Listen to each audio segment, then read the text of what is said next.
Every year, the club Alan and I belong to volunteers at a race here in Montreal. We pride ourselves on having the best water table of the whole race. Our coach, Bill, must have the biggest shed out of all the neighbors, but I doubt that it has any room left over after he has packed away the noisemakers, Hawaiian skirts, bunny hats, and the most recent addition, inflatable dinosaur costumes for another year. The main race of this event is the 21K, so of course runners will likely use gels during the race, and some years our water table is also the gel station. So of course our water table job includes picking up the cups and empty gel packets, but the trail never seems to end, and part of me wonders how far we're supposed to walk to pick up everything.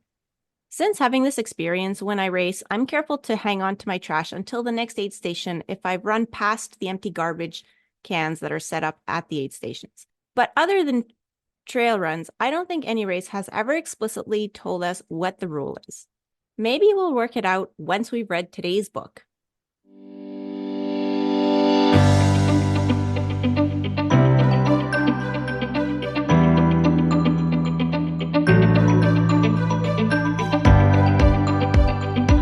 Welcome to the Running Book Reviews podcast, where we review books written for runners, about runners, and by runners to help you decide if you would like to read the book for yourself. We also hope that listening to us chat about running can help keep you motivated about your own running, or maybe inspire you to try something new.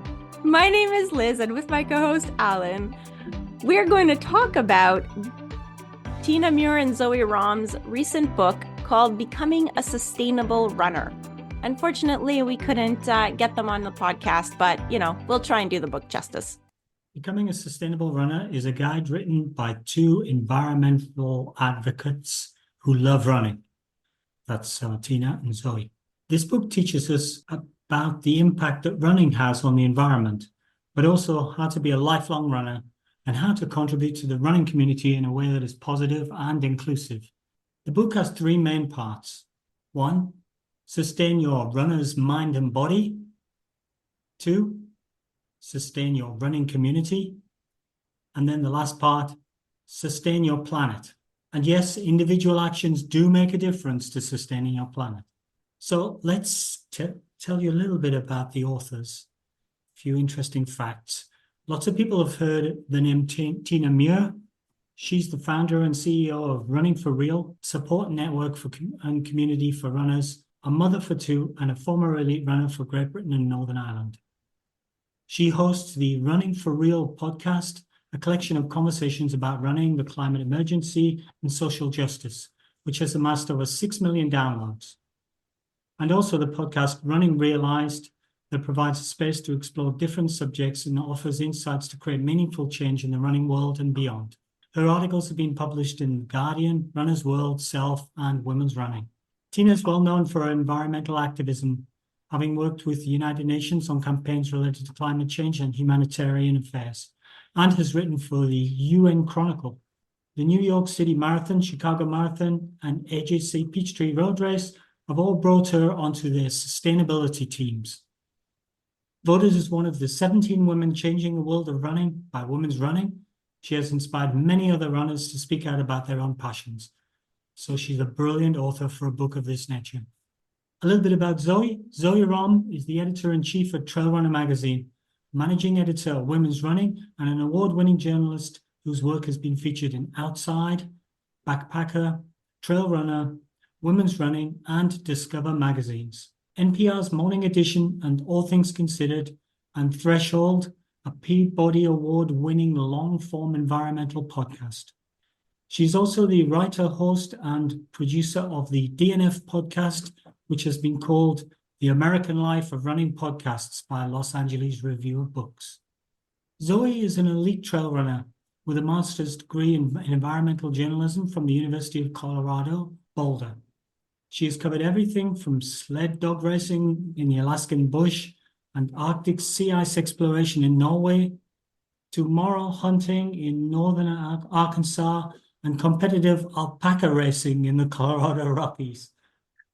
Her running accomplishments include first place at the Crested Butte 100K and Athens Big Fork Trail Marathon, and 2 consecutive wins at the War Eagle 50K. So, great bios for authors of a book on sustainability. Yeah, I guess the first thing maybe we should just address is that becoming a sustainable runner actually, when I first heard the title, I was sure that this was going to be because I listened to Tina's podcast. I thought that it was going to be like all about environmental issues Yeah, I with did running. too. Yeah, and actually it's way more than that because the environmental issues was only one section. There were three sections. And she talks about another thing that she's I guess very passionate about. The first section was sustain your runner's mind and body. And this one talks about just being, a long-term runner versus just going hard and quickly burning out and Yeah, then kind of maybe like staying in the falling game. out of love. Yeah, and yeah, because I think she fell out of love with running for a little while. Yeah, she Um, got burnout and a lot of injuries. Maybe I'll just say what the titles of the chapters are. So this section has six, seven chapters. Has seven chapters. So the first one is play the long game and then bolster your confidence, clear out the clutter, focus on sustainable strength, reduce injury risk, explore your surroundings, replenish the body. So those are like the seven chapters. So play the long game is they just talk about just training to be consistent and Yeah, I guess we talk about consistency trumps everything. mhm, So, intensity is something you have to use to try and drive yourself forward, but you've got to use that in a very sparse way. And that, being consistent and doing something where you're able to be consistent and turning up regularly. And I guess organizing any training so you can turn up regularly is much stronger, keeps you in the game for longer. And eventually you work your way to whatever your potential is. As somebody who's just gotten into the 65 um, age group this year, I feel I'm doing a pretty good job of playing the long game. mhm. Yep, I think you are. Actually, Alan, like maybe just for perspective, like when did you start running? Do you remember what year you started running? Like you did the 2000 Sydney Marathon, Yeah, I did my right? first marathon in 1981 when I was finishing my PhD. I sort of did a Oh. bit of long distance running. So I was a soccer player, but I was working so much behind a desk doing research that I needed to get out. I was sort of stir crazy. So I started running and I eventually ended up doing a marathon in 81. Oh, So wow. 24, 40 44, plus like years ago. 43, 44. Yeah. Yeah.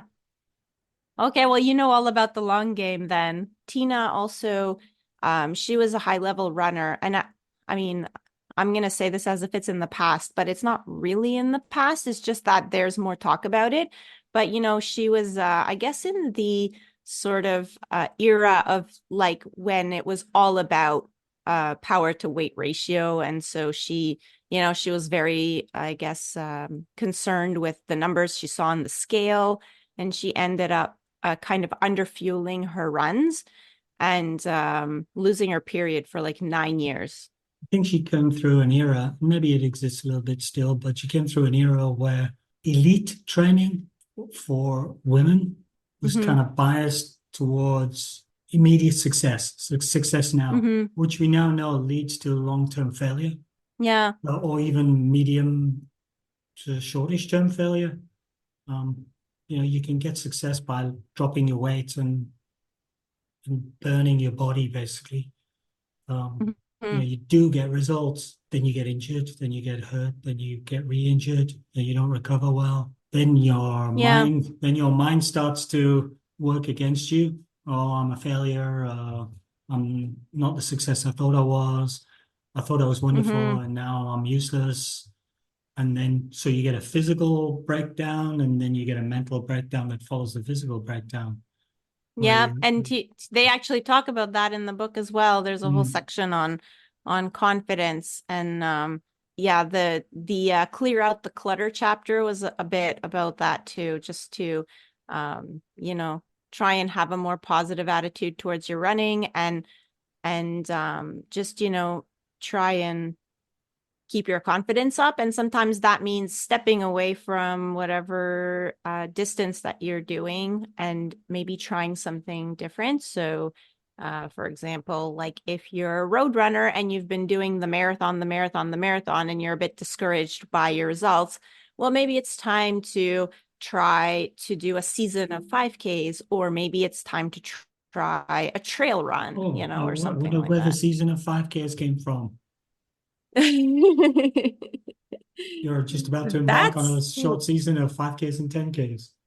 Yeah, that's what I want to do. I Which don't is know, neat. like, I mean, it's neat. yeah, It's changing it up and it keeps it the pain fresh. is different. Yeah, the pain But is it keeps different it in fresh, and 5K. by keeping it fresh, I think it gives you enjoyment. I think one of the brilliant things about not being an elite, and neither you or I are sort of elite, was sort of enthusiastic, make an effort type runners. I don't know what you call us really. I don't know either. Yeah, like we'll We're never get we're paid for our we're running, so three-hour we're not marathon elite. aspirants. I think one of the real advantages of being one of those people is you don't have pressure on yourself to perform other than the pressure you decide to accept. Um, Hmm. some people would say, well, you maybe not going to be able to reach your full potential because you're not going to put enough pressure on yourself, but you're also going to have more fun. I think it's Mm. easier for you and I to change it up, go to Moab, do 3 days there, have a Yep. great time, or um, for me to go, oh, be fun to try indoors. Let's do indoors. Let's do Normally an I run indoor outdoor 3000. marathon. Yeah, normally I run outdoor marathons. Let's do indoor 3,000 meters. That Mm. sounds like fun. And could you imagine like being a professional athlete and sort of doing that? Sort of, I don't know, Kipchoge saying, well, I'm going to switch it up a little bit. I'm going to do an indoor 3,000. Um, Yeah. Everybody go, what? Are you No, crazy? that's not what we pay you for. Yeah, exactly. Um, but we can do those kind of things to keep it fresh. And I think one of the advices coming through Sustain Your Mind and Body is, you know, um, feed your joy for the sport. Don't Hmm. get caught up Yeah. in, I don't know, a result or a series of results, or Hmm. unless that's fun. Yeah, for sure. Yeah, because for some people that's fun. I mean, it is kind of fun, but when it stops being fun, then it's time to change it up. I was actually talking to somebody and I can't remember who it was. We were just talking about just marathons. Like I think that, especially in our club, the marathon is a big deal. Like everybody, the goal races like twice a year are usually a marathon that we go to. Mhm. And I think sometimes like people don't really run the 5K, 10K. They see it as sort of like a lesser distance or a lesser accomplishment in some way.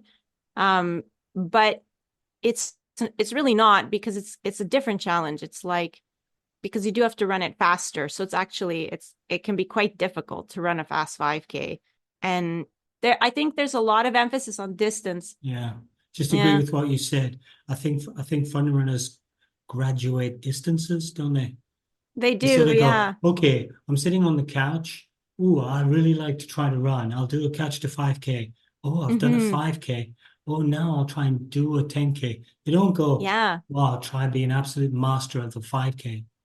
No. Kind of go, oh, I'll try to see if I can do a 10K. Oh, I'm so jealous of my friends. They're all trying to do half marathons. Oh, and Hmm. and what they're trying to do is tick off the distances. But it's Yeah. actually And I fun think, to go back. That's what you're saying, yeah. and Yeah. and think about what it takes to be good at some of the, or better at some of the other things. Yeah, because there's a lot that can go into it and it can make it fun. It means, maybe you'll start doing more speed work because you're trying to work on the 5K. So you'll do things like 200s, which like a lot of marathoners, they don't usually do, but 200s are a lot of fun.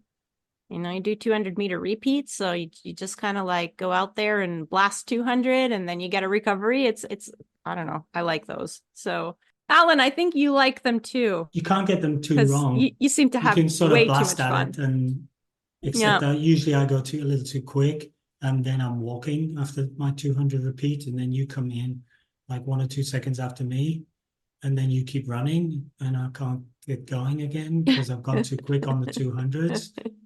Because you're a bit of a master at it, and I'm just a Mm. beginner.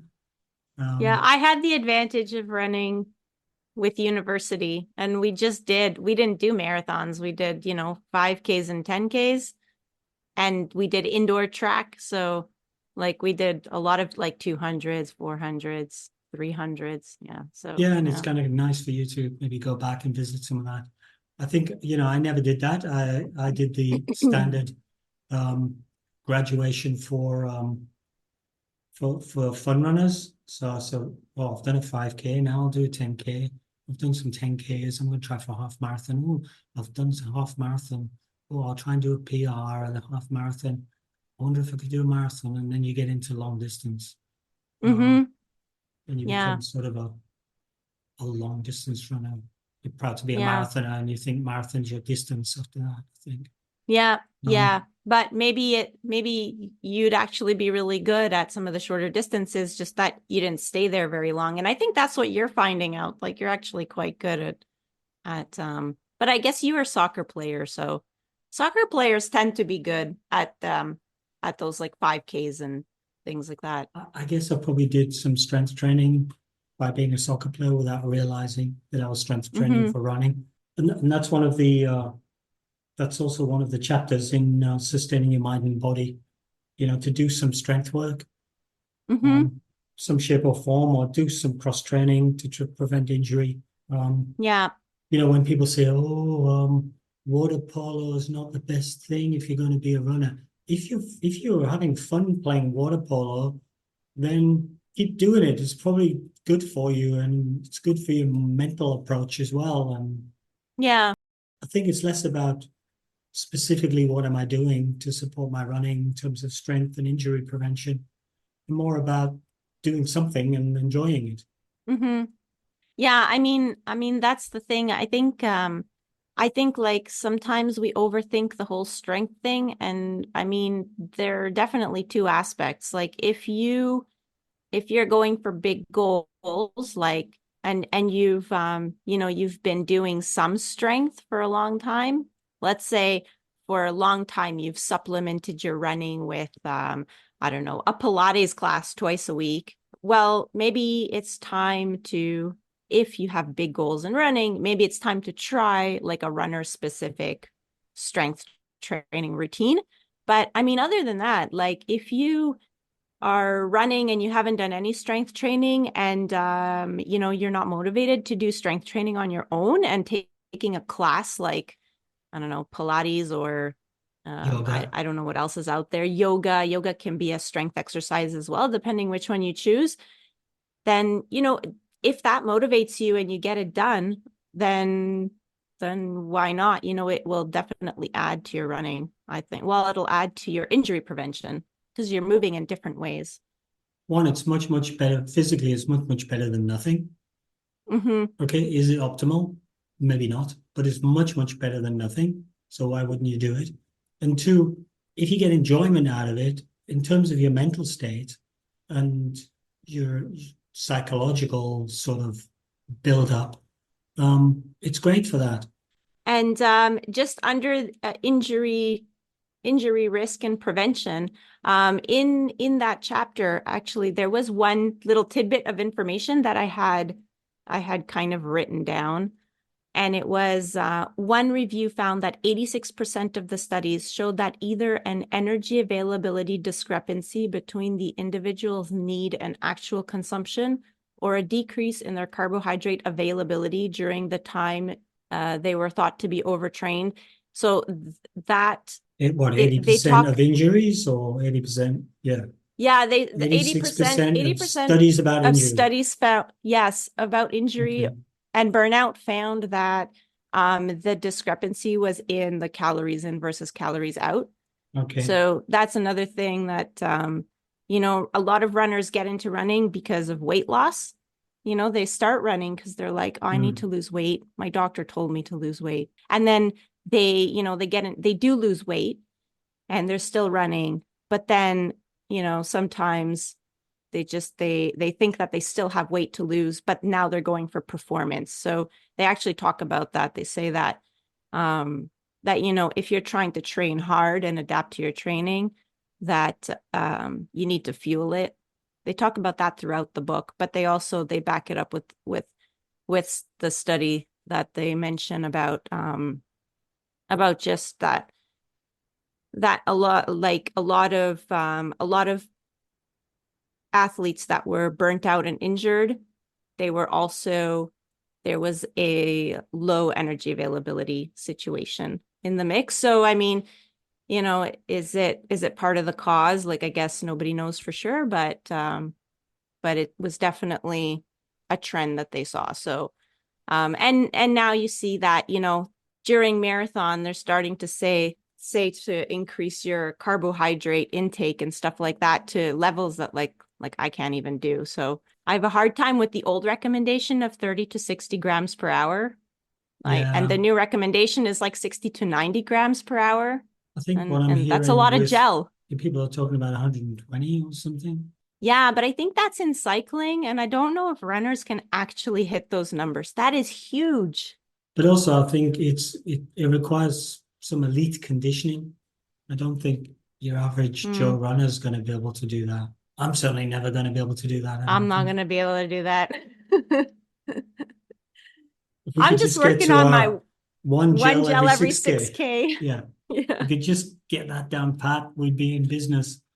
Come in fueled, do the one gel every 6K. I'm not even good at that. Like sometimes by kilometer like 24, I'm already sort of, saturated with gel. I think generally, I guess I've never had a situation where I thought, oh, I'm carrying too much weight. I need to be careful what I'm eating. I think probably the danger is that I could be underfueled. And I think probably your situation's the same. The danger is you could be underfueled if you start raising your efforts and raising your training programs. I mean, we've been trying to push our weekly mileages up over the last few years. Have we been eating more? No, not exactly. Probably not. It's been interesting over the last few weeks because I'm on vacation basically in Australia at the moment. And for the last 3 weeks, we were with my daughter and her husband, Brandon, who is CrossFit trainer, and that's his sport. And watching what he eats, on a daily basis every day, he's very careful with what he eats, but he eats a lot more protein than I do. And just a lot more stuff. Yeah. Maybe not more carbohydrates, but certainly a lot more protein, and generally more food. He's a bigger guy. He's certainly got bigger muscles. He's an overall bigger guy, but he has a very careful approach to his diet, but it's quite different to mine. So it was interesting, looking at what he does. He takes supplements as well, and you go, is it worth doing that? Is it not worth doing that? Am I getting enough? Am I not getting enough? Yeah, I don't know. Like, I tend to like supplements because I don't trust my ability to be able to eat enough of everything every day. So yeah, I take like omega-3 and I take iron and I take calcium and vitamin D. And like in recent years, even my doctor actually asked me if I was taking vitamin D because she was going to prescribe it. And she did prescribe me the high dose one you could take once a week, but I find that I'm less consistent with once a week than if I just take it every day. So I just stopped using the prescription one and I just buy it over the counter. I mean, it's not expensive. So, but yeah, I mean, just to say, and she even talked to me about calcium because, it's better to prevent bone loss than to treat it later when you have osteoporosis. So, and that's my family doctor, so it's almost like, I'm not the only one that has a hard time getting enough of stuff, like vitamin D, like just minerals in general. And I tend to like supplements as my like kind of like insurance policy. Doesn't mean that I don't try and, have plenty of fruits and vegetables and stuff, but I know some things are hard to get that way. And I mean, even omega-3 is beneficial for all kinds of things like heart health, but yes, you can eat fish twice a week, but do I eat fish twice a week? I mean, I like to eat fish twice a week, but I don't always, the weeks go by so fast. I just end up, you can You get go into a 2 routine weeks. of okay, fresh food and good food, but also what's convenient in your cycle. What you can easily Yeah, pick up and what you can easily cook and exactly. Yeah. And it's like, with all the running we do, and then, you know, I'm not retired yet. So sometimes there are things that I sacrifice, and that thing is cooking time. I don't cook every day. I'm a big fan of leftovers. So when I do cook, I cook for like a family, and we're only two. So we always Mhm. have leftovers for Yeah, like the you cook next once and day. eat twice. That's kind of Yeah. yeah. Yeah. Sometimes even 3 times.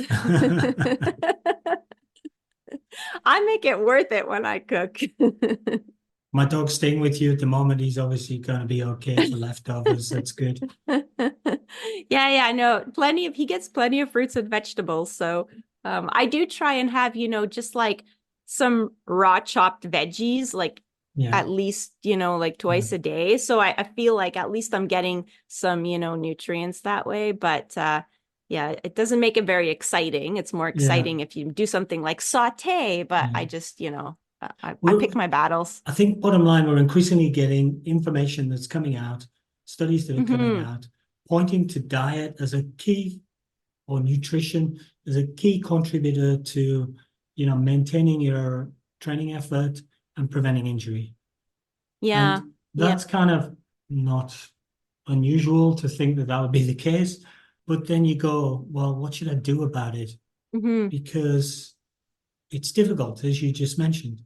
And I think It my is my difficult. approach with that is keep doing what you're doing now and make a small plus adjustment.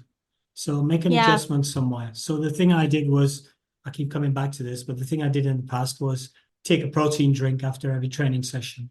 Yep. Yeah. Because And I'm you've been old, I need more consistent. protein. I'm training harder. I need more protein to recover. So take a protein drink. Can't go wrong. If I do it for every session, then I don't miss, and I don't get into did Yep. I take my protein, whatever. It just Yeah. becomes a habit. Okay, build that. It's a habit. Add that on. Okay, you've Yeah. got whatever you were doing before. You're now doing a little bit better. Okay, what's Okay, next? Alan, And that's what I've you got a do. question. I've got a question for you. Yeah, So, so you don't take very many rest days. You take like one rest day a week. Do yeah. you still have the protein on your rest day? Well, probably I wouldn't because I'm conditioned to make it and have it after a training session. So I go, Right. okay, I'm packing my kit bag to go training. Yeah. Yeah, I'll So pack that's a part of your protein drink kit. and take it with me. So if I'm not doing Okay. the training, I don't pack the protein and I don't take it with me. And you don't Um, drink it.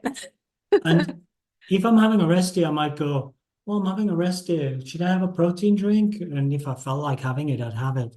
But whoever feels like having a protein drink, I mean, Well, let's be real, like, it's fluid well, I and stuff. guess, but it's not particularly tasty. It's just like, No, but I wouldn't sweat it either. I think hmm. that's sweating the small stuff. What I've got is and in fact, I'll probably have a gym workout on my run rest day, Oh, like a and I would take a stabilities. protein drink. So it would be a moot point for me. And then, I'm just comparing notes with myself. So, So then let's say that you're doing a strength workout in the morning and then a run workout in the evening. Are you yeah, having two proteins now? yes. Okay. I try very hard to do I that don't too, know. I don't but know. I don't know if it's a good idea or not, but I figured that I'm basically probably under proteined because I'm doing a lot of training and I'm getting on in my years. yeah, So, so it's and probably good. yeah, and I probably don't do much protein for breakfast because I have oatmeal and okay, I have Greek yogurt in Hmm. the oatmeal, but that's not much. No, it's not much. What I noticed, my CrossFitting son-in-law has 4 eggs. He gets up and has Okay. 4 eggs for breakfast. Oh, okay. Oh, 4 eggs. Yeah, Yeah, and maybe because toast and other an egg only drinks. has, And he has his greens. there's green supplement, and Yeah. various other things. I tend not to do that, so I wouldn't worry about having a protein drink more. Wow, he's got the whole protein thing. Like, I'm impressed because yeah, sometimes we'll have eggs in the morning, but it's very rare because usually we're going for a run, so we don't have eggs. We'll have oatmeal like you or toast. Toast is like my go-to Mhm. breakfast. Toast and peanut butter, which like I Mhm. know. Like if Brandon's listening to this, he's gonna be like, there is not enough Ah. protein in that. What are you guys doing? So, but I'm impressed with Yeah, 4 eggs because I know 2 eggs, so it's 7 grams per egg. So, sometimes I'll have 2 eggs, so that's 14 grams. And then yeah, maybe your bread will have like 5 grams of yeah. protein in it. So I Well, figure I'm hitting 20. When Brandon was making his 4 eggs, he'd say, "Do you want eggs?" And I'd say, "Yes, please." And he'd say, "How Mm, many?" And I'd say, "Two." yeah. I mean, it's hard to add that much volume to your breakfast all in once, right? So like you're having already your oatmeal and now you can add two Yeah, eggs, but you can't add yeah. 4 eggs. Like that just ends up being like a lot of stuff. It's a lot of stuff to carry around if you're going out for a run. Yeah. I've also tried to get used to going out for a run fueled up, so I'll have my breakfast and go out within half an hour. Mm-hmm. Like none of this, like couple of hours to let your breakfast go down. This is Mm-mm. like, That's sleeping time. yeah, throw your breakfast down Mm. and out the door. Yeah.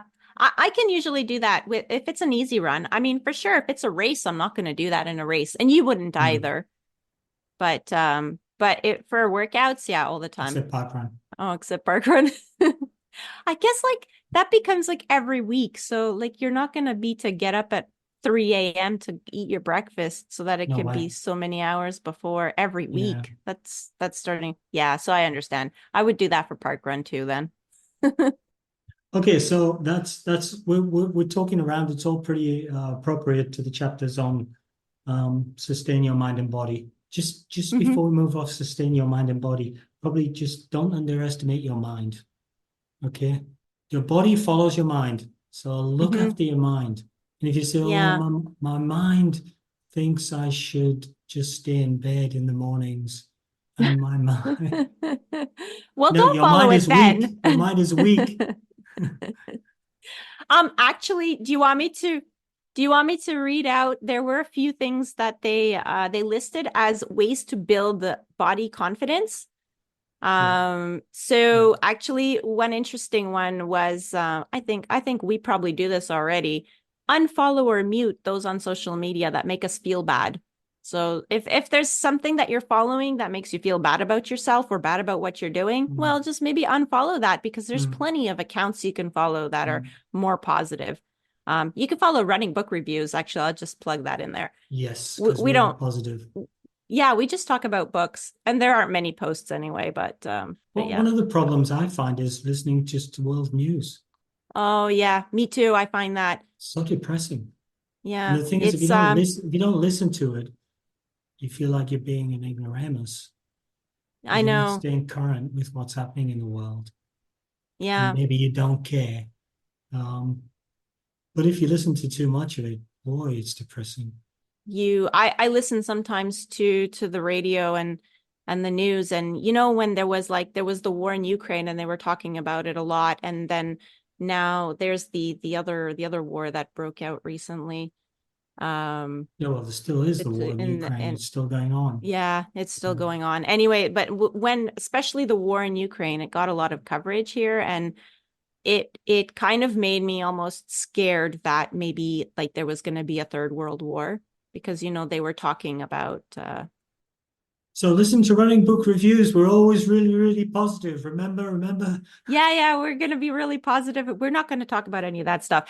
So anyway, that was one tip. Another Okay. tip that they gave was remove ourselves from conversations about someone's body because sometimes like people I don't know, like I What don't if you're experience this in admiring the their running. body?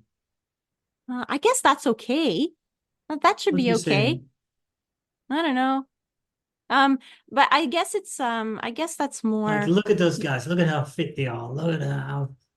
that I guess that's positive. Yeah. But then I think that if you look at the magazines on the, at the cash register at Yeah. the store, they're Yeah. all about like, this person gained 20 pounds. Oh my gosh, how could she? And Yeah. when you're surrounded with that, I think that's Yeah. negative. The other thing they mentioned was keep a gratitude journal. So that's just, you kind of just keep a journal and write down the things you're grateful for. You can look back on that and then feel more positive. Yeah, Uh, that's engage super in good. positive self engage in positive self-talk. So that's something Yeah. that we're not all good at, but we can actually teach ourselves to be better. So it is something that you can change, and surround yourself with positive people. You know who I find that your daughter Susie does that really well. She's That's the person surrounded I was herself thinking with of. like very positive people. Yeah. Yeah. They own a CrossFit gym, and like you go in there and all those CrossFitters are like so darn happy all the time doing CrossFit. So Yeah, and they're not all like super muscular people, they're just ordinary people, mhm. but they're all Yeah. supporting each other and being positive. I think my daughter, she figures you have, a choice to be positive or not. So why wouldn't you be positive? And why Hmm. wouldn't you encourage other people to be positive? And why wouldn't you surround yourself with positive people? She tells some people Yeah. off sometimes in the gym when they get down on themselves. And if they say things like, "Oh, I can't do that," she goes, "Oh, that's a swear word here. Can't do that. Can't say that. Have to put money Yeah. in the jar." Yeah. Okay, any more on the Imagine list? keep things in perspective. So I Yeah. think that they like Zoe and Tina, they talk about just, sometimes like especially when let's say runners get injured, they sort of get very down on themselves but like keep things in Mm. perspective, I guess is just, kind of like realize that the Yeah. injury is temporary. You can help yourself. It's going to get better. And, you Mm. can do things differently in the next training cycle to hopefully avoid it. And just, just that like you as a person are more than just running. I think in keep perspective, I tend to think of two things. One, try to ask yourself what this situation is providing as an opportunity.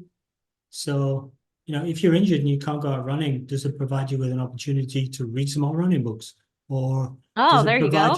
does it provide you with an opportunity to do the research into that thing that you wanted to investigate, that you haven't really had time? Hmm. Or play the guitar. You've always wanted to learn to play the guitar, whatever the opportunity is, because, when one door closes, another one opens, and there's always an opportunity. There's always something else that presents itself. Does it give you an Hmm. opportunity to build your mental strength of coping skills? So there's that. There's the opportunity factor. And the other aspect on maintaining perspective is to zoom out. So don't get all caught up in your bad knee that means you can't go running tomorrow, and Hmm. just zoom out a little bit and take the whole thing into a greater perspective. Yeah. Like if you have an injury, but you're early in your training cycle, I mean, it's fine. Like you're gonna be fine. Just work on Yeah, don't do stupid getting stuff. better. Yeah, Mm-hmm. and everything will be fine. Exactly. So on to part 2 of the book, Yeah. sustain your running community. So sustain your running community was actually, like I mean, if you say that phrase, I couldn't have thought of, enough material to make an entire section, but there are 3 chapters. Mm-hmm. They come at it from all angles. Find your place, give back, and consider activism. So find your place was kind of about, how humans like to feel like they're part of a group, part of something. And, Mm-hmm. not every running club is for everyone. And we actually talked about that with when we had Myrna on the podcast for her book. She said that, not all, Yeah. because she's a bit of a slower runner, and she said not Mm-hmm. all running clubs, they all say like that they're for everyone, They're but super they're inclusive, but not. no. If you're going to say you're inclusive to everyone, well, you shouldn't have people left behind.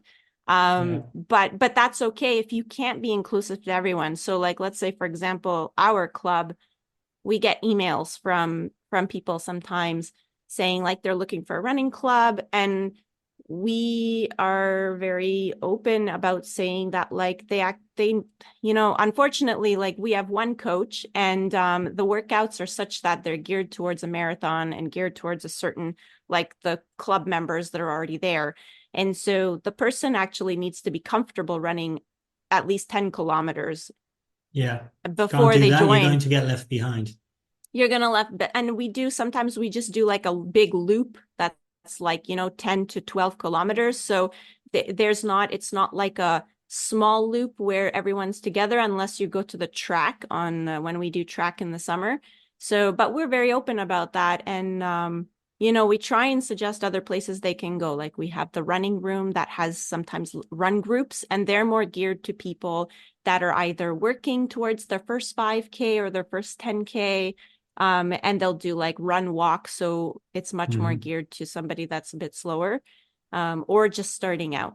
We also have a series of different ability runs where I think I've heard you say to people, look, if you want to start running with us, you should really come on Sunday, because on Sunday we go slow because it's our recovery run day, and we stop. Yeah. We have standard stops, kind of gummy stops where we get the gummies out and give them out, Yeah. and Yeah. The Sunday run is the best one. have a little walk and then have coffee afterwards. So that's the sort Yeah. of really low key, easygoing if you're slower. And I mean, some of the slower runners, I think, come to those Sunday runs for their long Yeah. run, for their fast run. Yes. And Yeah. that's kind of you and I, that's our recovery run. Hmm. Um, but it works. We get to all It stay does. together because of that. I find the other one that works is but I find that's like if you tell that to someone, sometimes they're like overwhelmed just because we say track. But the track day on the Monday is actually a perfect day for someone that is not really sure if they fit into our club to come, because Yeah. we do the warm up. It's basically around the block. You can't get lost. It's around the block where the park is and the school is. And then we're on the track the rest of the time. So yes, people are doing intervals. They're doing them at different speeds, but you're all together You never more ish than 400, well, 200 meters meters away away. from, Yeah, exactly. from someone. So that is always like when someone contacts the club in the summer, I think Bill usually tells them to come to that workout, because that's the perfect one for people not to get lost. No one will get lost in that one, and they can like feel it out and see how it goes and see where they fit in. They also talk about finding your place in terms of like representation. And so they talk about finding a good fit in that respect. Like there's so many groups now, so many little clubs that are not necessarily formal, that you can always find your place. And I think they gave some examples in the book of clubs that are like a bit different. If you like drinking beer, well, I'm sure there's a club that Yeah, you go the to the whole premise Hash House Harriers. and they run so they could drink beer after. Exactly. And if you don't like beer, that is not the club for you. So I can't go to that one. I can. I wouldn't fit in at all. Yeah, I guess there are communities, certain communities that do their own things, and you Hmm. can mix in with them. There are Yeah. others that are more of a blend, but I guess anywhere you go, there tends to be a majority of something. Yeah. And I think sometimes it's just perspective, because like in our club, like we're all really different people. If even just me and you, Alan, I know that if we didn't ever run together, like You probably never probably cross each Probably other. never. No, no, we probably Yeah, would have never known each other. And just imagine, this podcast wouldn't have existed. It would have been terrible. yeah, yeah. I wouldn't see you at the celery counter in the store, At Costco. even though you're there often. And you wouldn't see me in the pub because I you never wouldn't, come. no. Mm-mm. So No. Yeah, we probably wouldn't meet up to watch a soccer game together because you hate it. No. Also, like, just in terms of like, even if we had like by some chance worked in the same company, I probably never would have spoken to you because you were like You the think I was one of the top bosses, I top guess. Yeah. bosses, and then I would have been the base employee, and like I have an inferiority complex towards like men in suits, and you would have been wearing a suit instead of running clothes, and maybe like I would have never, Yeah. yeah, would have I'm never a known pretty that we're so intimidating similar. guy, let's face it. Wolf of Wall Street. Hey, you put anyone in a suit, they look completely different. I guess. I guess. Hmm. But isn't that great? Isn't that a fantastic thing about running? It is. It None of is that really. matters. None of that Exactly. matters. You know, Yeah. some executive could come and run with us. We don't care. Yeah. He And we starts to go, likely if then we he won't know. starts saying, "Oh, in Jack Daniels, what do you think about his 200 interval sessions for the 10K training?" And then we'll be, "Oh yeah, we're your buddies. Yeah, we want to talk about that. Talk to us Yeah. more. What have you been doing? Oh, did Hmm. it work, etc., etc." And Yeah. we wouldn't care whether he's a upper class guy or a lower class guy or rich or poor or Yeah. And a lot of times you don't even know. Yeah, or anything. Yeah. Exactly. Um the next chapter was give back, and that was just about like different ways that people can give back to the running community. And one of the things that they mentioned in the book was to mentor new runners. So I guess that fits in perfectly with talking about clubs and fitting in. yeah. Sometimes, like doesn't matter how fast you are, you can be a mentor to a new runner because there's a lot of things that you've learned through your running that you Hmm. can help someone that's just starting out. So, a lot of new runners, they have so many questions about like, oh, do I need a GPS watch? And do I need what kind of shoes should I have? And all these things. That's the beauty of being part of a running club. I think a Yeah. lot of people, they like wait to be good runners and then they're like, maybe I can Mm. join a club now because I'm good enough. But no, actually, you can join a club at any point, because there's a lot of things that you can learn from other runners. Yeah, and you can avoid a lot of things that you shouldn't be doing, that it's obvious you shouldn't be doing if you've just got somebody knowledgeable next to you to tell you. They go, "Oh, I'm not getting any faster." I had somebody saying to me, "How long should my long run be so that I can get faster?" I say, "Well, faster for what?" "Oh, a marathon." Okay, so a long run. My first reaction was say, "Oh, your long run needs to go up to like 30K or 20 miles or something like that." But then I said, "Well, how many miles are you doing per week?" "Oh, 35 to 45K." Mm, And then my reaction was, "Don't worry about your long run. Just try and build your mileage up a little bit very gradually. You're going to need more than that to get you through a marathon." yeah. And then they avoid the trap just in one conversation, which is cool. I think there's two aspects to getting involved with people who have experience. There's You can avoid the simple errors that you would make on your own, like Hmm. trying to run all your training in zone 3, for example, which is a standard Yeah. thing that everybody who starts does. Well, it has to feel slightly hard, but not too hard because they've got to do it again tomorrow. So they do all their training So, in zone 3. Duh, don't do that. Run nice and easy and have fun. And then do hmm. a few little fast things as well and have fun with those two. So there's the sort of knowledge thing, but there's also just the experience. So you've qualified for Boston and you're going to go to Boston for the first time. Why don't you just talk to those 3 guys in the club who've got 20 Bostons between them? Hmm. They'll tell you everything about it. So They'll tell you where you can stay. That's not too where you should expensive. stay, what you should What eat, days where you should, should go, who you should talk yeah, to, yeah. when to get on the bus, where to get on the bus, what the drop bags are like, and Hmm. everything. What happens if it rains? What's going to happen if it's hot, etc., etc., etc. Yeah. And sometimes that's the cool thing. Somebody's done it before, and you can go, And I know we've got a bunch of ladies going to Portugal. Yeah. Actually, they have questions for you. They're training pretty hard. And I did this exact same Portugal thing 2 years ago, 3 years ago, 2 years ago. I guess it was 2 years ago because it was like not Yeah, last year, because two last years year we ago. did Moab. So two yeah. years ago.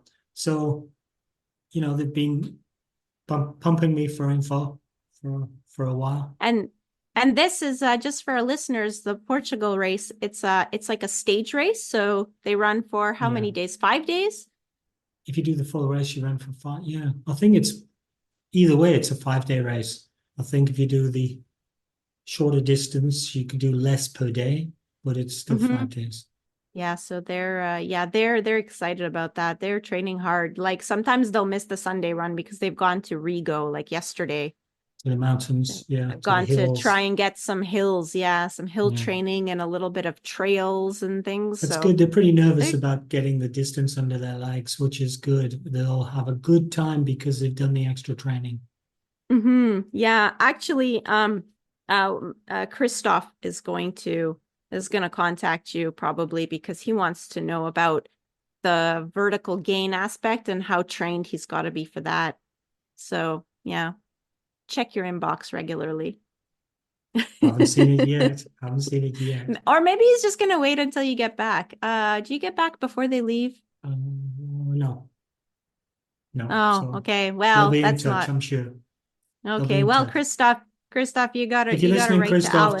just do some hill training. Just get up and down some hills. You'll be fine. Yeah. He's been doing that. Yeah, they've all been doing that.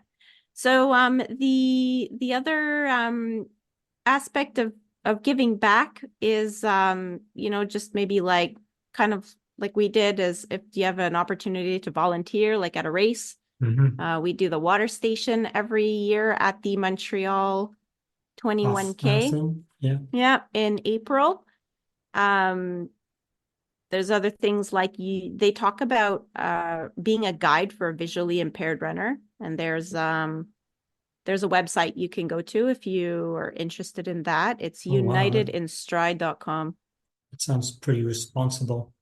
I know it sounds like a big responsibility because I would be I'd be I don't frightened about know. running them into a tree or something. Yeah, or that you'd forget to tell them about the pothole and like Yeah. they They'd trip. fall over. I mean, You'd feel yeah, awful, wouldn't you? yeah, you would. But I mean, I guess part of it is like you learn about each other and learn what the other person needs. I mean, I guess they're used to running with a guide, so You'd probably establish a really nice bond with the person, so that'd be cool. yeah. So that section also talks about activism, which I guess is something that sounds like a big, scary, confrontational thing. But the way that they describe it in the chapter is less scary and less confrontational. It's just about kind of Be involved. Yeah, be involved and try and make a difference in something that matters to you. So for Zoe and Tina, I mean, if you listen to Tina's podcast, she's all about the environment is one thing.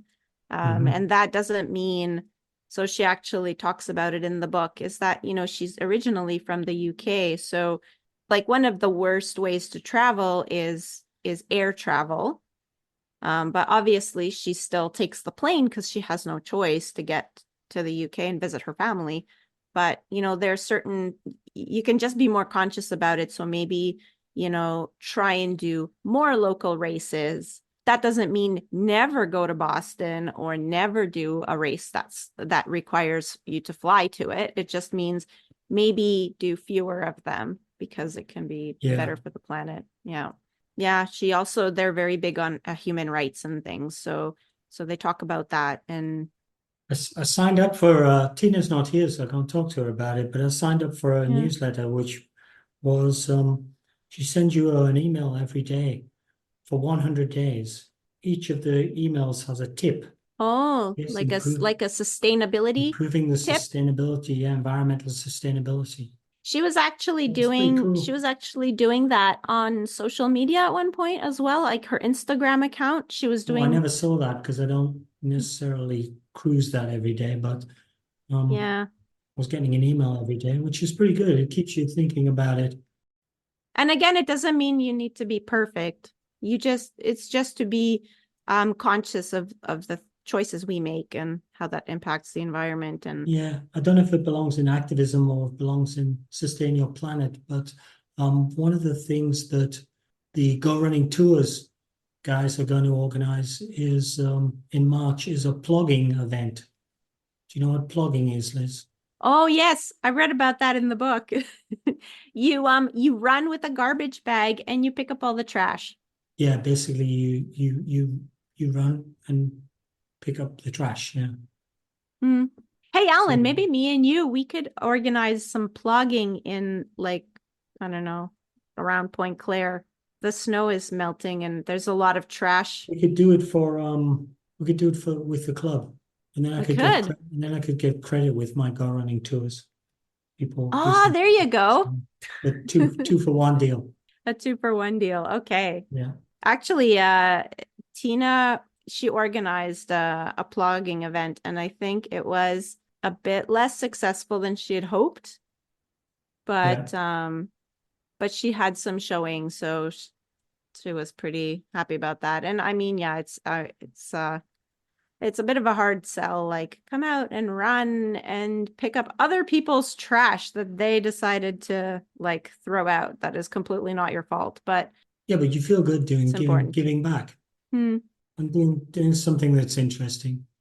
Yeah, you're setting the example, and hopefully, it makes people that do just kind of like throw things out their window of their car, like hopefully maybe, makes them think like, well, who do I think is picking this up? I think a lot of people think that we have these like magical city workers that appear shortly after you've thrown something out your window and they pick it up for you, but like that we don't. And oftentimes the cleanup, I mean, like here in Point Claire, I mean, the cleanup efforts, I think the city does have some people walking around cleaning up in the spring, but a lot of them are like schools that will organize Earth Day activities, and one of them is like to clean up a park.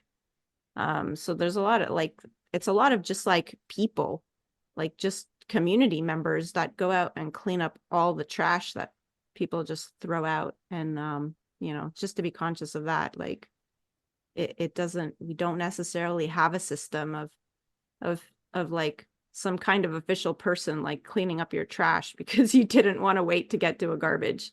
Yeah, I'm not sure what people think about when they throw things randomly into Yeah. the street. Yeah. Yeah, I'm always kind of shocked when it happens, but it's happened a few times. Like I've been in a parking lot, kind of just like look over and just see someone kind of like throw a whole bag of trash out their window. And that was not an accident. Like, let me get this out of my car. You can't believe they Yeah. live in the area, that they would contaminate their own area. Yeah, I I don't don't know. know. So it's very like I don't really understand it, but I've seen it. I don't see it often, but I definitely see the effects in the spring.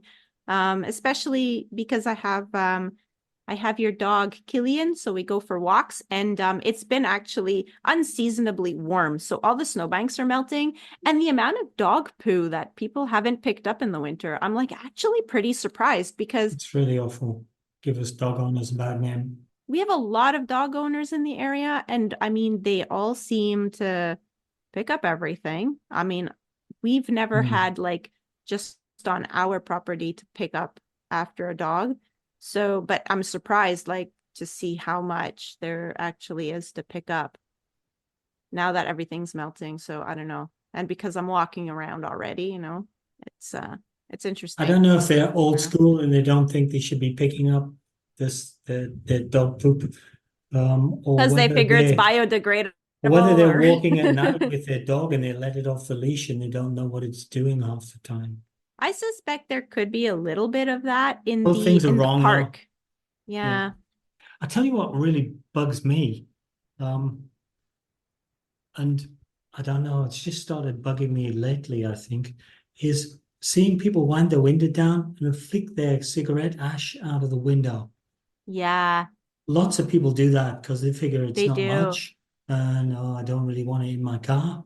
So, Yeah, like, what gives? I know, especially since you're already smoking in your car. So why not just keep the butt until you can throw Yeah, it out yeah. somewhere?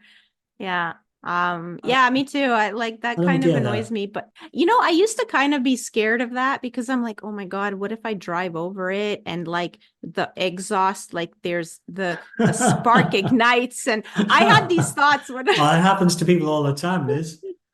no, There are so just cars so exploding. so I later found out that's like that can't happen.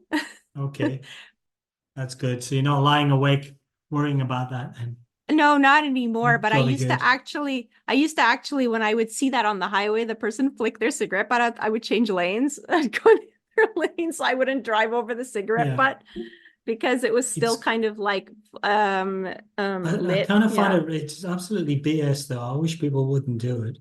I know. I know. Bad enough that people smoke without, Without throwing it all over the yeah, place, about like, spreading it yeah. around.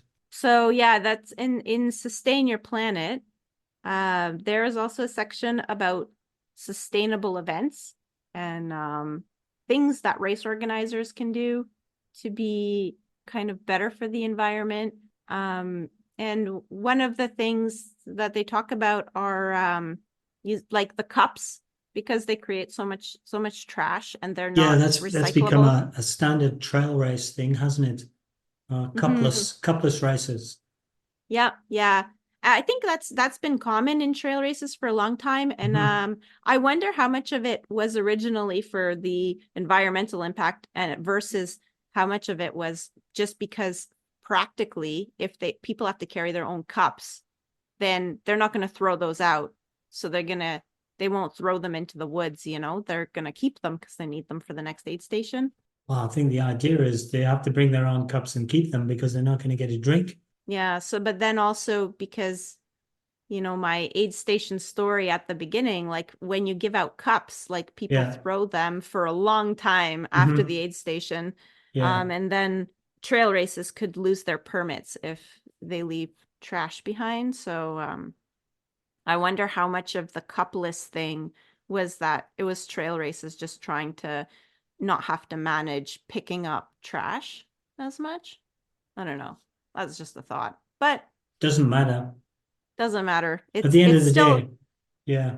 Have you noticed that all hotels these days say, oh, we're super, super conscious of the environment.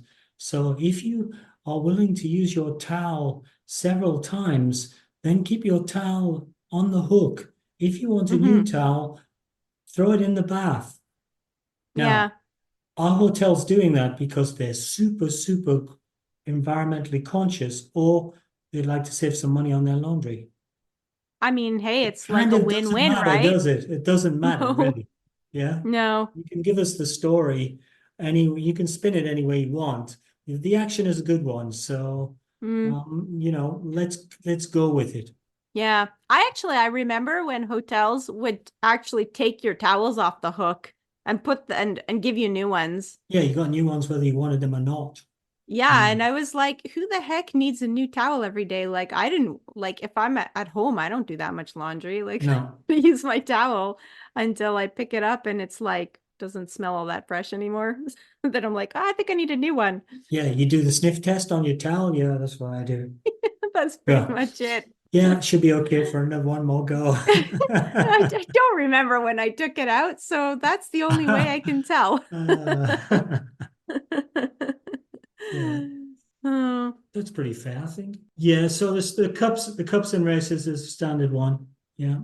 Have you ever heard of an organization like a run that says we won't accept you if you came to the you can't come into our race if you've traveled to us by air. I've never heard of that. No. No, neither have I. I don't think that's even feasible because the problem is that like how would you fill up a race like the New York Marathon without having people travel? Like that would be impossible. I mean, I know they probably have a lot of local runners, but like New York Marathon is what, No. like 50,000 runners? I mean, you kind of need you kind of need people to travel there. Uh, So I know that in the book, like, so they talk about, carbon emissions and travel to races and yeah. how bad certain types of travel are, like air travel versus car travel. So if you're driving to a race, Mhm. it's less bad than if you're flying to a race. But obviously, if it's a certain distance, like you need to fly because like you can't drive. So yeah, they talk about that, but there are organizations that you can offset your carbon emissions. So you kind of like donate money to an organization based on like where you're traveling to and how much they estimate your carbon emission from travel, and they will like plant a number of trees or something, or they do things that offset your carbon emissions. So that seems to be one way that they Yeah, I did that for my trip to Australia. You Um, did. yeah, when I bought the air tickets, I felt bad enough about the big airplane travel, um, Mm-hmm. that I actually bought some carbon offsets as well. Oh, wow. Yeah, I guess you probably were reading the book around the same I time probably as. was, yeah. And I think it was we got our tickets through Air Canada, and I think Air Canada, the site offers you this thing, click here and takes you off to some third party provider of carbon Ah, very carbon cool. offsets. Okay. So they've And, made I- it and easy. then they'll give you some options, and you pay some money, and they'll tell you what they do for you. Mm-hmm. Um, it's more just keeping my conscience clear a little bit. I mean, the other thing is just to consider things that you use while you're traveling, like when you're drinking your coffee or drinking water, or just to think of maybe having your own reusable coffee mug and reusable bottles, because it does make a difference, over the length of Yeah. your travel. And if you don't Um, have those things, I know a really good Tupperware supplier who can fix you up with them. My yeah. wife. Basically, buying a bottle of water is a no-no in our house. Um, Mm. we have Tupperware water bottles. And so But do you guys actually, now because we probably donated some to you yeah, or you gifted them have. to you for something. We have, I think we have like two or three Tupperware water bottles. But also recently on the news, so this was only like since you've been gone, they were talking about microplastics and how Hmm. microplastics are in the bottled water that we will buy, and they're not good for us. And they kind of come from the bottles, and like if the bottles, like when you squish them, the sort of like Hmm. single use bottles that you throw out, Yeah. that apparently they're like these little microplastics that like come off of the bottle and it goes into the water and then you drink them. And they're not exactly sure long term like what they're gonna do, but they've found that they do accumulate in the body.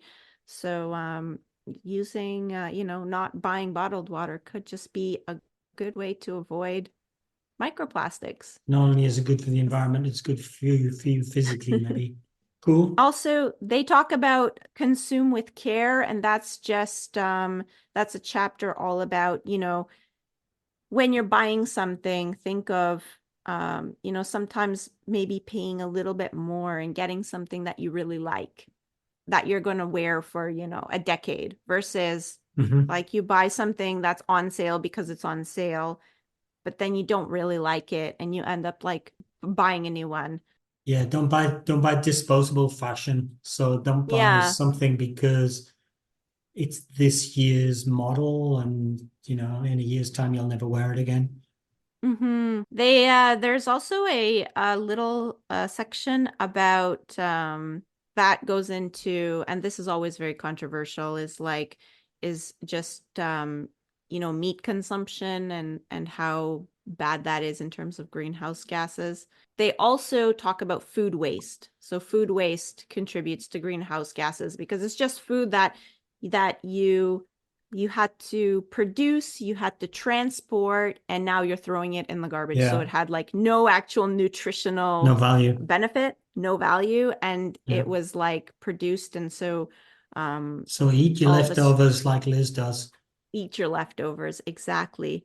Do regular surveys of, I do this. regular surveys of my fridge, like where I look in the back to see if there's anything that's about to expire and I need to use it.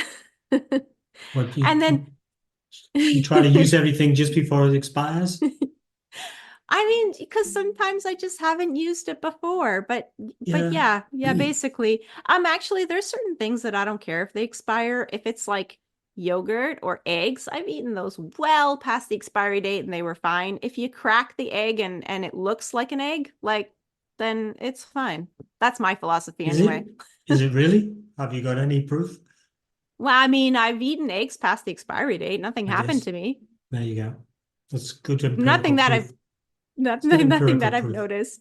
And actually yogurt, basically, if there's no mold growing on it, Yeah. I mean, it's fine. I've eaten yogurt 3 weeks past the best before date, and I've opened it like it was fresh. I've Yeah. opened it. There was no mold. It tasted just like it's Yeah, well, that's supposed why to it's a taste. best before date and not an expiry date, so to Yeah, speak. Yeah. I guess it's not an expiry date. Yeah. I mean, it's the same thing with eggs. They're not expiry dates. They're like best before Yeah. dates. So, yeah, I've eaten. The only Yeah, thing a that I couple of things won't I eat on the recycle quite often is I eat, you do too, quite a bit of banana bread, which Ah, are yes. the bananas didn't quite make it to be Mm, eaten wholesomely out of the fruit bowl. They've gone a bit yeah. dark. So throw them in the Yeah. freezer, and then when we've got enough of them, we'll make a banana loaf. Yeah, So yeah, that's exactly. quite a good banana use that we use in our household. Yeah, And it's a good strategy. yeah, the other one would be bread pudding. Um, Oh, if I've we never have had bread pudding. if we have bread that's gotten a bit Stale. past the making a sandwich with it stage, Mm-hmm. Mel, my wife, will make a bread and butter pudding or bread pudding, um, Yeah. which is a nice little dessert, usually with some dried fruit in it, some raisins or those kind of things. Yeah. I think the only thing I won't eat past the best before date, or maybe I will if it's like one day, but more than that I won't, is meat. Meat I won't eat past the best before date because I'm like too scared of having salmonella poisoning. Yeah, I think you also, there's a sort of the sniff test as well. I guess you could do the sniff test. Yeah. I just like I guess I'm not familiar enough with I mean, how if it's it's beef, you like. can cook the hell out of it.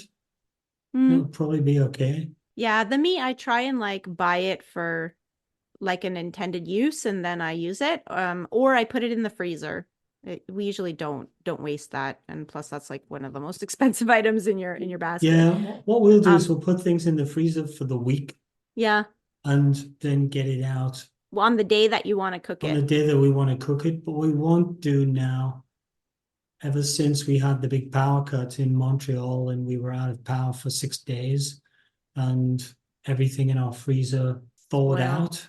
Yeah. Um, Ever since that, we just got rid of our big freezer and we don't Okay. store anything. We only store what we can fit into our little freezer compartment in the fridge. And so Okay. that's just enough like for the week and then we use it. I don't think I could live without our freezer Well, that's kind of what we thought until until suddenly we you. had a whole freezer full of stuff that was melting. And we said, well, let's not repeat this.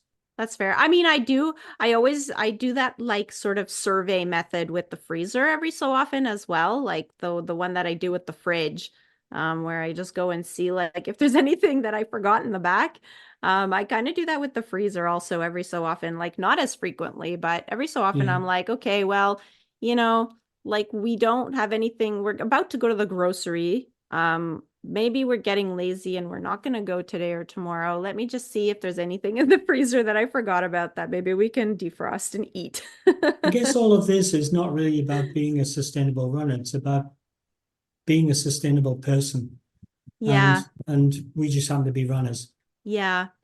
They also talk about just eating meat versus eating plants and Yeah. how that affects the environment because meat production We try produces a to eat, lot I of think, a waste, little bit but less meat. We haven't I gone, think so. I'm not into these extreme type of things. Yeah.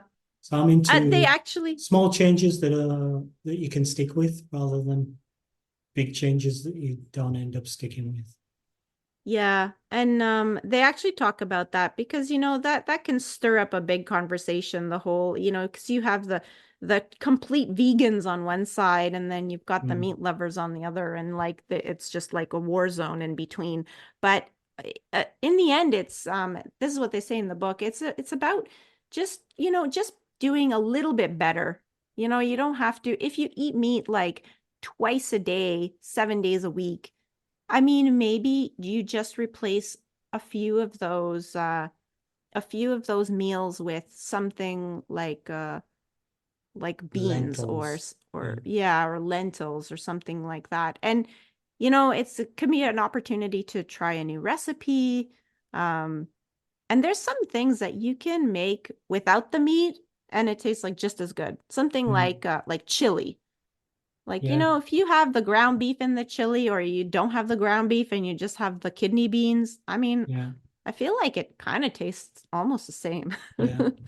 I So, remember when I was a student, I used to have some friends who were Muslims, so they were a bit less towards meat.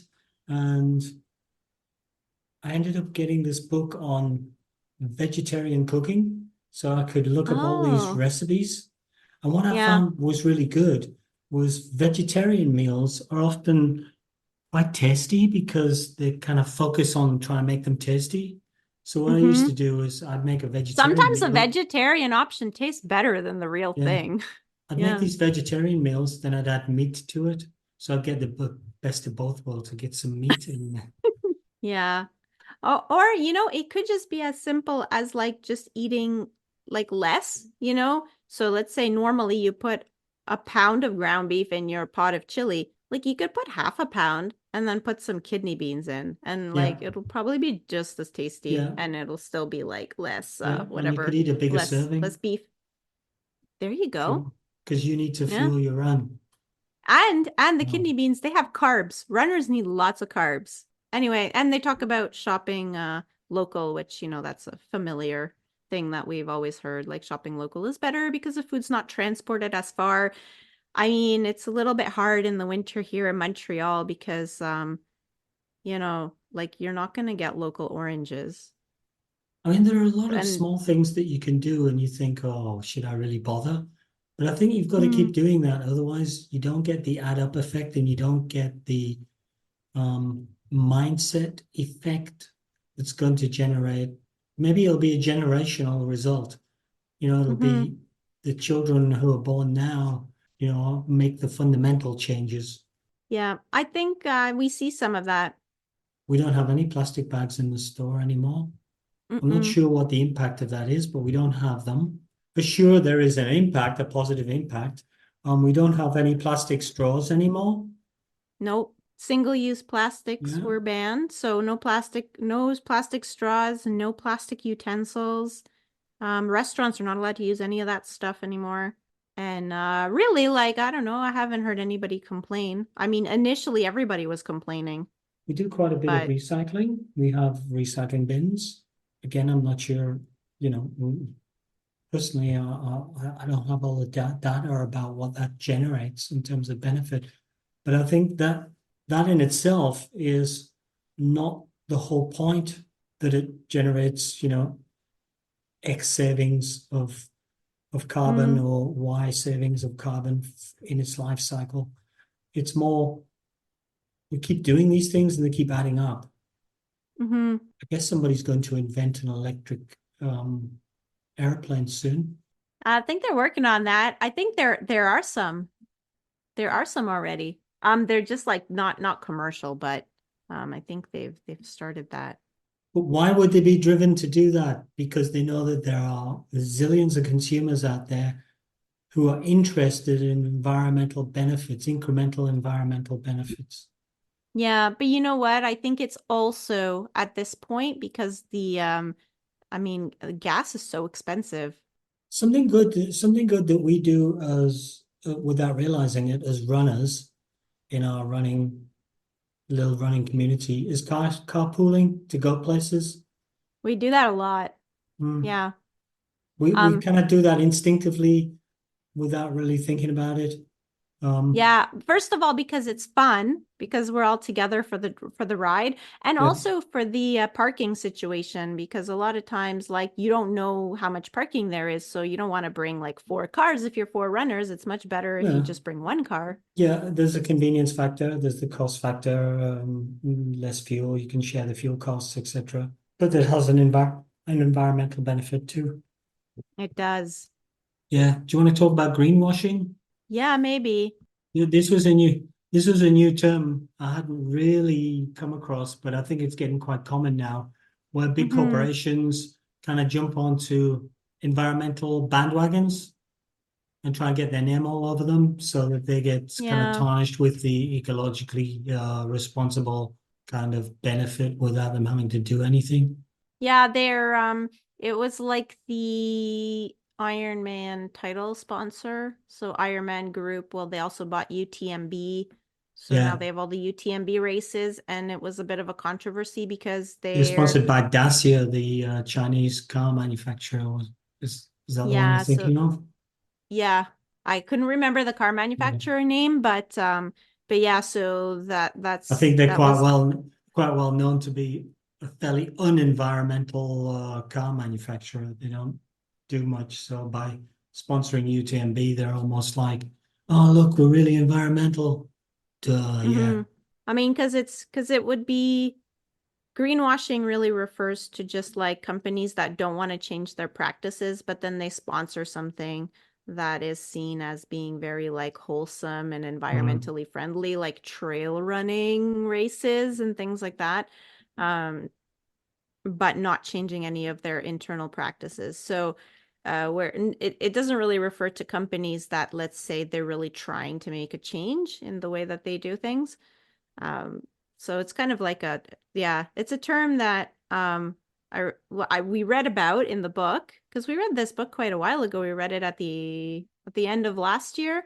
Yeah, and then I felt like, so I don't know if this is just you get exposed to something, then you see it everywhere, but like then yeah, I that's was true. hearing That's about. true for everything, isn't it? Yeah. Yeah. You go, Yeah. oh, this never used to exist, but then I heard about it. And now I see it everywhere. Now it's It's everywhere. actually Yeah, always been exactly. everywhere. You just haven't been looking. Yeah. Mm. So yeah, it's true. So that's greenwashing. Mm-hmm. Keep your eye out for that. Yeah, and they talk about it in detail, like, how do you know when it's greenwashing versus just like companies legitimately trying to make a difference. That's pretty much those are pretty much all the chapters. I mean, we didn't Okay. obviously there's a lot of detail in each of the chapters. There's a total of 15 chapters, so there's a lot of things to that they covered about sustainability, and surprising amount was not in the environmental section. It was all of the rest. It was Hmm. just generally being a sustainable runner. Yeah, it's too bad we couldn't have them on because I know that Yeah. they're both very passionate about all of these Yeah, and they could topics. probably given us a much better insight than we gave on our book, but at least we're giving a reader's customer view of it. Mm-hmm. Yeah. And also just if you're kind of turned away because you think that it's going to be all about the last section, not traveling to races and all kinds of things like that, then I guess we'll just say that it's a lot more than that. It's actually there's a lot about just being a long-term runner, and they kind of share their experiences and things that have happened to them, um and things that they wish they had done differently. So it was a good read. And even in the sustainability realm, they're not going to tell you that everything you're doing is bad, and it's not about changing your whole life. It's just about maybe being more conscious, maybe making small changes, and they do make a difference. I think that's like the overall message that they gave in that section is, a lot of times we think like, well, why am I gonna carry around this water bottle like for the whole day, in case I need to fill it up with water.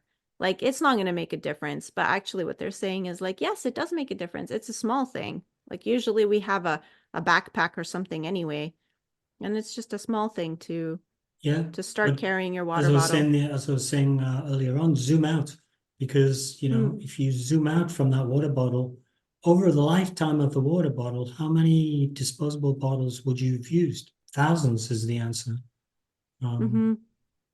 so now then you multiply that by a few hundred people in your club, and you have 100,000, and then you multiply that by all the clubs in Canada, and then you have millions.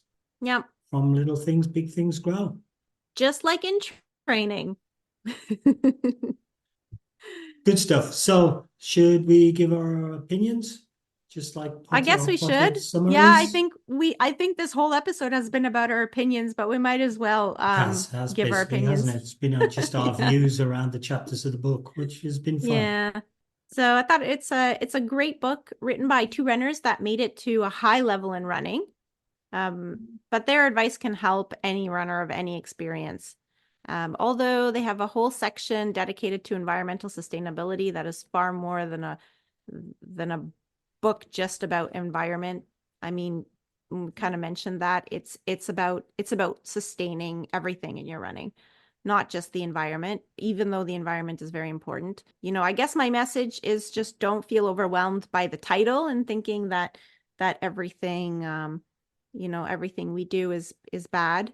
I think as runners, one of the things that we do well is that we recognize problems and we do try and do things better. And that's basically the message in the book, is just to do something a little bit better than you used to, and don't get overwhelmed by all of the things that you could do better. Just take one thing. Each chapter has an action steps section. So that's really good. They're really like, you've read a whole entire chapter. Now they've just kind of summarized it into little things that you can take as action steps, and you can it's a bit like a to-do list for what was covered and what you could work on to improve. For example, the action step at the end of chapter 8 provides ways to find and cultivate a sense of community in running. So, if you are a runner that doesn't train with a club, trains alone, well, they give you some steps on how you can feel more like part of the community. Of course, I guess the only other thing I would say is the physical appearance of the book is classic human kinetics. It's just, nice and Super glossy well with done. lots of pictures inside. They have all the sections nicely laid out with little section headings and little stories throughout. So super well put together and nice to read. Yeah, it's sort of tactile wise. It's just great to hold and flip through. Mm-hmm. Human kinetics seem to do a great job of that kind of stuff. Oh, they really do. Like every time we get a human kinetics book, it's like, Extra love it's, from us. yeah, extra love. Okay, my views. I guess under the umbrella of sustainability, this book is sort of a three books in one. How to look after yourself, how to develop a community around running, and then how to take better care of the planet when you've got your own stuff together, which is three sections we've talked about. Originally, I thought the book might only be the third part, sort of look after the planet, look after the planet, look after the planet. We're all going to die. Please do Mm. this. And it's not that at all. So I was pleasantly surprised. I thought it might be sort of preachy, but it wasn't. It was just how to be more grounded, know yourself, and then engage. To that extent, I felt more motivated to do more sustainable stuff. And after reading the book, you see little opportunities everywhere. So just tiny little things and small adjustments and mindset adjustments, and click on the button to pay for some carbon offsets for your air travel. So that cost me some money having read the book, but I was happy to pay it because I felt motivated to do that. Yeah, I've got a little section here that says about the book being nicely presented with black and white photographs, but you've covered all of that, I think. There was also a section where there are specific thoughts from the authors, specific comments from either Tina or Zoe. And I also noticed that the book uses paper, which is from certified sustainable forestry. So you didn't see that, Oh, did you, I didn't Liz? notice that. You didn't I see did that, not huh? notice that. So Huh. I'm holding the book and I'm thinking, hang on, sustain how to be a sustainable runner, and I'm holding in my hand a chopped down tree. This can't be right. So I went Hmm. rummaging in the book and I found that this book uses paper which is from certified sustainable forestry. Well done, guys, for thinking through the details on that. One last item I'd like to just kick back on. It might be meaningful, it might be totally meaningless, but the title is actually Becoming a Sustainable Runner. So the whole book and the tone of the book accepts that you're somewhere on a journey. You're either beginning or you're somewhere in the middle, and you're trying to get to a point where you feel you're whatever you define as the ultimate super sustainable runner. So it kind of suggests that you're on a journey, or that you're starting a journey, or that there are things to do and you shouldn't be worried about that. So Mm-hmm. it is for the people who go, no, another one of these preachy things. It's actually for those people because it's about becoming. It's not about being. It's not about look what we've done and you guys are nowhere near as good as us. Look what we do. It's nothing like that at all. And I think they probably, I'd have liked to speak to them about this, but they probably chose the word becoming very, very specifically because of the tone of it and the fact that it's it's an ongoing examination and sort of journey. Yeah, they never blame anybody for anything. It's really just Yeah, there's no about there's no like you making should be you, ashamed of yourself or yeah, it's more about being aware, telling yeah. you about, what how certain behaviors can hurt either you as a runner or the planet or whatever the case is, and then Yeah, um, giving you just ideas about things that you can do better, and also telling you that it doesn't mean you have to strive for perfection. And actually, that is a big theme in the book, is that they say don't strive for perfection because that just increases anxiety and yeah, um, and causes and paralysis. yeah, it does. It's like paralysis by analysis. Yeah, you go. I can't start because I can't do the I really can't good figure out thing. how to do it Yeah. perfect. Yeah. Okay. So So probably just on podcast. the on the fact that we haven't got Zoe or Tina here, we've actually spoken or been in contact with both Zoe and Tina at different times. Um, and we've had dialogue with them about coming on, but we haven't been able to get them kind of coordinated. Um, Hmm. and so much time has gone by, we thought we would just bite the bullet and just have this discussion. Um, and I hope if Tina and Zoe hear this, that they think we did a good enough job on the book. And they'd be so kind as to give us their thoughts afterwards. Great point. That'd be fun. Okay, so wrapping up. So, should I do it? Yeah, you're always better at it than me, except when you say the 1-star thing. Thank you for listening to another episode of Running Book Reviews. Big thanks to publisher Human Kinetics for providing review copies of the books, and also for trying to help us get in contact with Zoe and Tina. They did try also on their end. We've been in contact with them, but I guess it didn't line up. And if you'd like to leave us some feedback about what we can improve in a future podcast, or want to suggest a book that you'd like us to review in a future episode, you can leave us a comment on social media. We are Running Book Reviews on Facebook and Instagram, and on Twitter, we are reviews_running. Please also follow us on social media to find out about new episodes when they're released, or you can just subscribe to the podcast on your favorite streaming platform, and it'll download it for you whenever it's available.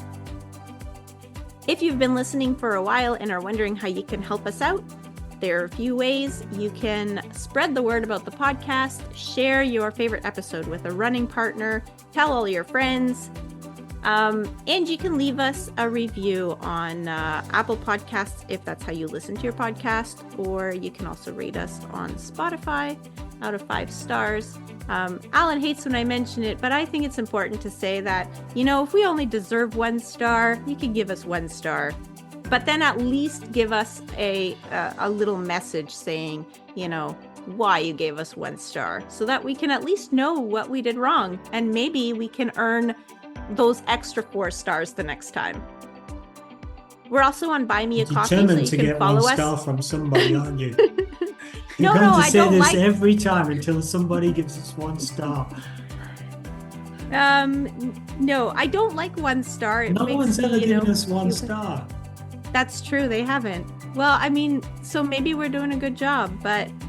Or maybe, the person that has some constructive criticism, maybe they've just decided that they're going to stop listening to the podcast, so they didn't give us any stars, which is, I guess that's okay too. I mean, that's what it's all about.